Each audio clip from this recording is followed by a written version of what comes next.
Hello students, a warm welcome to the economics class. Yesterday we discussed the secondary sector of the Indian economy, which is all about manufacturing and industries. The raw materials produced in the primary sector is given a different form, a different structure and a texture in the industrial or the manufacturing sector. So basically the products produced in the primary sector are dependent on the secondary sector to get a new form, to become a finished product. Let's move to the tertiary sector today. This is also a very important sector, and we are going to understand the meaning of the tertiary sector, the concept of services, the importance of the sector, and the dependence of the three sectors, primary, secondary and tertiary, upon each other. So these are the learning objectives that we are going to cover today. So let's get started with the slides. Now before we start the concept of tertiary sector, let's re-understand rather the concept of services. So what is services? We have discussed it many times. Services are various actions or activities that one person performs for another. These are various activities that you perform for someone. It could be of any form. It could be of the form of cleaning, teaching, cooking, healthcare, anything comes under services. So a proper definition is what you need to know. So here, if you can see it on the screen, I have written a type of economic activity that is intangible, is not stored and does not result in ownership. So service is basically an activity or an action which you cannot own. Okay, you can consume it when you're buying it, or at the point of buying. You cannot store it, you cannot keep it to yourself. Once you can use it only once, but you cannot touch it, but you can feel it.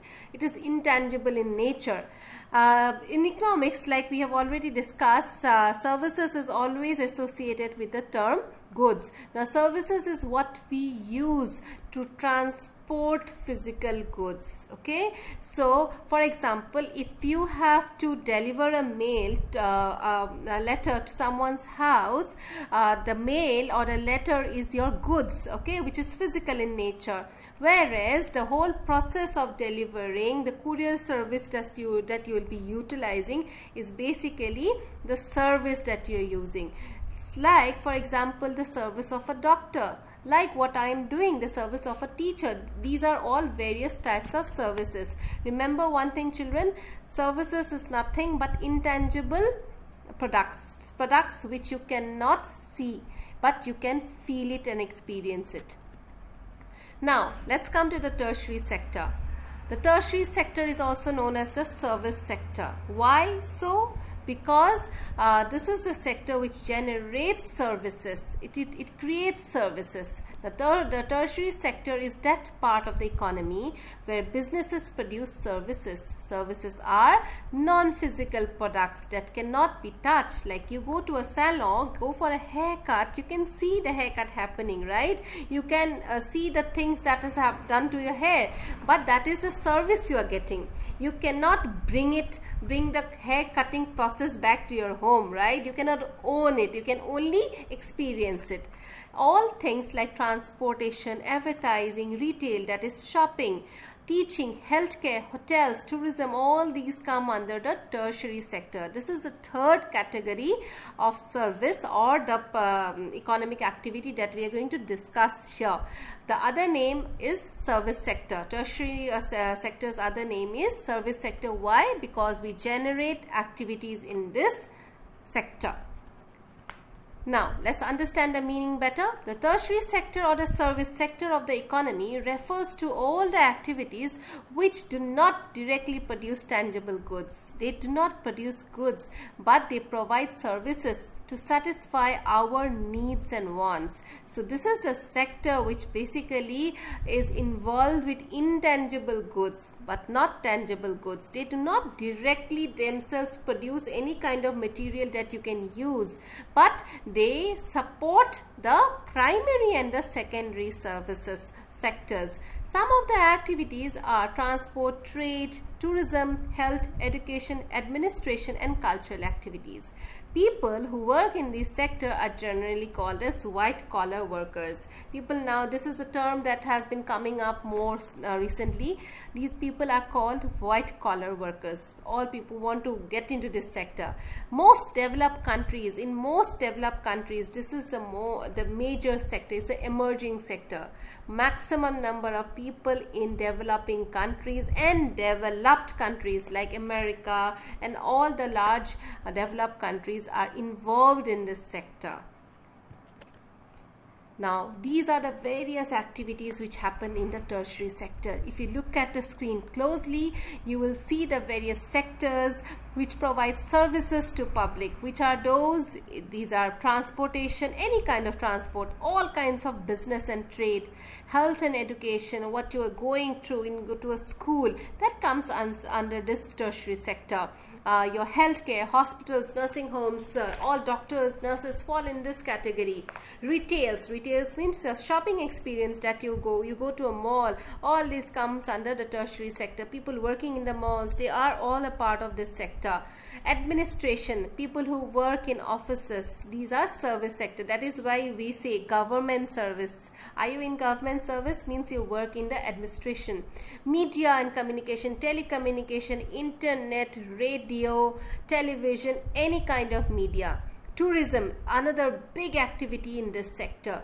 All kinds of entertainments happening, whether it is your Netflix, that is your any kind of apps that you're using, all kinds of softwares that you're using, these all come under this particular sector. So it's a huge sector and a very emerging sector. Most of the activities nowadays, people like you and me are engaged in fall in this sector. Now, there is one more thing that you need to understand. This tertiary sector, it's a very huge sector. Now, there has been more subdivisions of this sector. There are 2 more subdivisions of this tertiary sector which is not there in your NCERT book, but which I want all of you to understand and know. The other 2 subdivisions of this tertiary sector are quaternary sector and quinary sector. Now, what is quaternary sector? There are some specialized activities which takes place, which are revolving around the knowledge portion of the economy. When I say the knowledge portion, it includes information technology, it could include high level education, it could include any kinds of research and development work that is shown in the picture here. So all these come under high level education and research. These things come under a separate subdivision of the tertiary sector. So basically, the quaternary sector of the economy is a way to describe the knowledge base part of the economy, which typically includes information technology, research and development. Education also falls in this sector because these are services which are not directly a part of the production process, but rather they support, they enhance the other services. They create better services for people, you and me. Generally, tertiary services are the services which support, which aids primary subsector and the secondary sector. Whatever is produced in the primary and secondary sector needs the help and the support of the tertiary sector.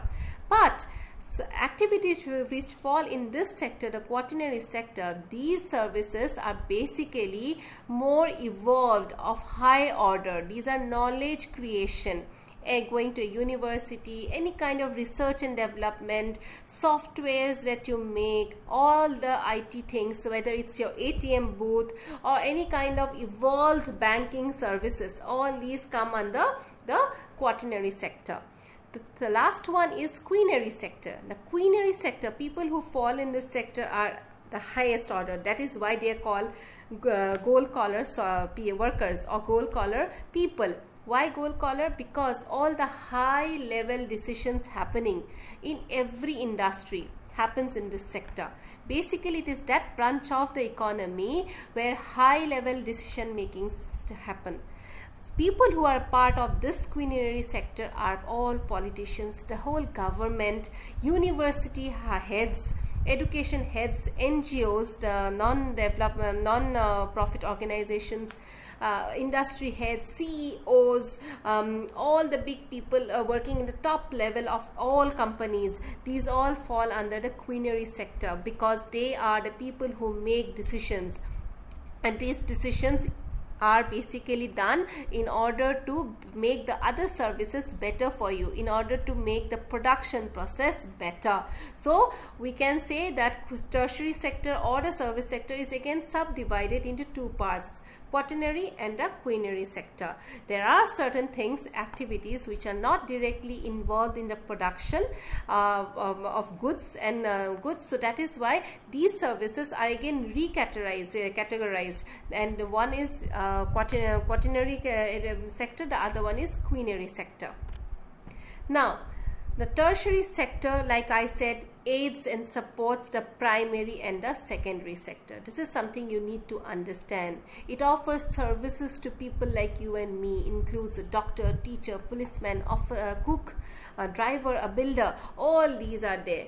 Now, why and how is this sector different from other sectors? We need to understand with illustrations, that means with examples. So let's see what is there. The tertiary sector is different from the other two sectors. Why? Because the other two sectors produce goods, physical goods, okay, but this particular sector, the tertiary sector, does not produce any goods by itself. Nothing they produce. What they do instead, they produce activities, services which help in the development of the primary and the secondary sector. In other words, it aids and supports the production processes which happens in the primary and the secondary sector. Example: transport, communication, storage, banking, insurance. These are the various things happening in the tertiary sector, and that is why, because it generates activities and services, it is called the service sector. That is why it is different. In one word, it is different because it does not produce any goods, tangible goods on its own. Rather, it helps and aids in the production process happening in the primary and the secondary sector. Let's take this example. The tertiary sector is very important, plays a very important role and has evolved over the years. Now, if you look at the picture, you will see there's a cow, right? So that cow producing milk is basically a natural product. Milk, like we discussed, is a natural product. So that's a primary sector, depends on natural factors. Now, after the milk is produced, it has to be taken to the any industry or factory for refinement, right? And who does it? These are the vans, all transportation vehicles. These do this particular job. So that is the tertiary sector, which is linking the primary with the secondary sector. Again, in the secondary sector, we refine the milk. We give it various forms, or we package it. We basically chemically change the form of milk also, give it various forms. Finally, it has to reach people, you and me, like consumers. So again, transportation happens. So that transportation is again linking secondary with people like you and me. So again, the tertiary sector links the secondary sector with us. Now, in this whole process, we can say that it is an important link between the primary and the secondary sector. Without the tertiary sector, primary and the secondary sector can never function. There is nothing that can join. So tertiary sector, you can say that it is a bridge between the primary and the secondary sector. Let's do another example. Sugarcane, like we discussed, we refine it, right, to give it a different form. Could be gur, could be sugar, right? But who is going to bring the sugarcane from the fields to the factory? Of course, these are the various vehicles, vans. So transportation of sugarcane is basically a tertiary product. It's a link. If you see, it's a link. If I just erase this transportation of sugarcane, there is no link between primary and secondary sectors. Again, whatever we produce using sugarcane, that has to reach us. The final products, we prepare various drinks and all with this. So again, who does this transportation? Tertiary sector. And in doing all this, all the secondary sector uses the banks to collect money, uses the bank to take loans to make the production process better, to buy more fertilizers, to buy machineries. The primary sector and the secondary sector uses the services of the banks, which is again a tertiary service. Now, to communicate also in all this process, it's a complicated process, right? In all this process, the people of the primary and the secondary sector take help, or not only of the banking, they also take the help of communication. You communicate, you use telephone, you use internet, use all sorts of delivery services. These all fall under the tertiary sector. So this particular diagram that you see is basically overlapping, right? Primary, secondary and tertiary. Primary is basically exploitation of raw materials, secondary is manufacturing and industrial processes, finally tertiary is your service sector. So these three sectors are dependent on each other. One cannot function without the other. You cannot say that the primary sector can run alone. No, it cannot. You cannot say that the secondary sector is independent, does not need the help of tertiary sector. Wrong. Again, tertiary sector is also dependent on primary and secondary. Why? Because if there is nothing produced, what is the tertiary sector going to do? Because they do not produce goods, they only produce services. So, no physical goods are produced, and what service will this tertiary sector do? That is why all these three sectors are linked and dependent upon each other. Now let's take this example given in your book, page number 21, to understand the interdependence of the three sectors. I have solved this and I would request you all to do it in your copies too, or in your textbooks. The first example given here is that of a farmer. If the farmer refuses to sell sugarcane to a particular sugar mill, the mill will not work, it will shut down. So from here, what can you say? What dependence is happening? The secondary sector is dependent on the primary sector. That is the dependence. Then again, the second example given is that of a cotton cultivation. The farmers are producing cotton, right? If the cotton companies refuses to buy cotton produced in the Indian market, what will happen to these farmers? Nobody is going to buy it, and these farmers will go bankrupt. They will have nothing even to buy, go to a different sector and work. They will not have the money. So, and what will happen? The prices of cotton will fall. So here we can also say that the primary sector, that is cotton cultivation, is completely dependent on the secondary sector, that is industries. Third example, these farmers buy a lot of goods, tractors, fertilizers, depends on electricity, all sorts of goods they buy, right? Now, what would happen if the prices of the fertilizers increase, prices of all sorts of machines increase?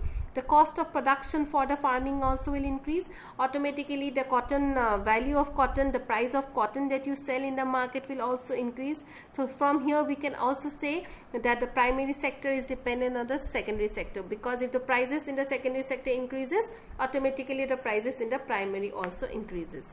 The last example, industrial sectors, service sectors, they need to eat, right? And this food comes from the primary sectors, mostly produced in the rural areas. If there is no transportation services, nobody carries the things from the rural areas, especially food, milk, vegetables. What will happen? First of all, this milk and vegetables will, the condition of these things will deteriorate. Secondly, the secondary sector and the other people, even the tertiary sector, people, they need to eat, right? So they are also dependent. So if that is why we can say that in the last example, dependence of the primary and secondary sector on the tertiary sector. Moreover, also the tertiary sector, people working in the tertiary sector are also dependent on the primary sector. Here it's a two-way thing. Tertiary sector depends on primary, primary also depends on the tertiary. Now the last, let us do a recap of the whole thing that we have discussed today. In the last two videos, we discussed the primary sector. Basically, it involves extraction, production, anything to do with raw materials using the natural resources, right? The secondary sector is the second level. It manufactures and produces and constructs, makes finished goods and services. So this is basically the secondary sector. It transforms, gives a different form to the raw materials. Tertiary sector is basically the service sector which generates services for the general population and businesses, and it basically acquires the finished goods, and basically does not produce anything on its own. It only produces and aids in the production process.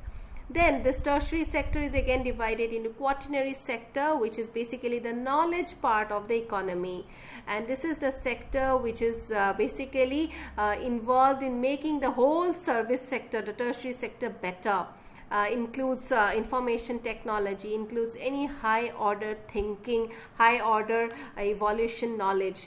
Last is the quinary sector, which includes high level of economic and social decision making. Could involve the bureaucrats, the politicians, any responsible institution which makes decisions for the other sectors of the economy. So this is basically what this whole video was about. I would request you to draw this particular last slide in your copies to understand and to recap the whole concept now and then. And I'll be sharing the homework in the WhatsApp. Kindly go through it, and thank you.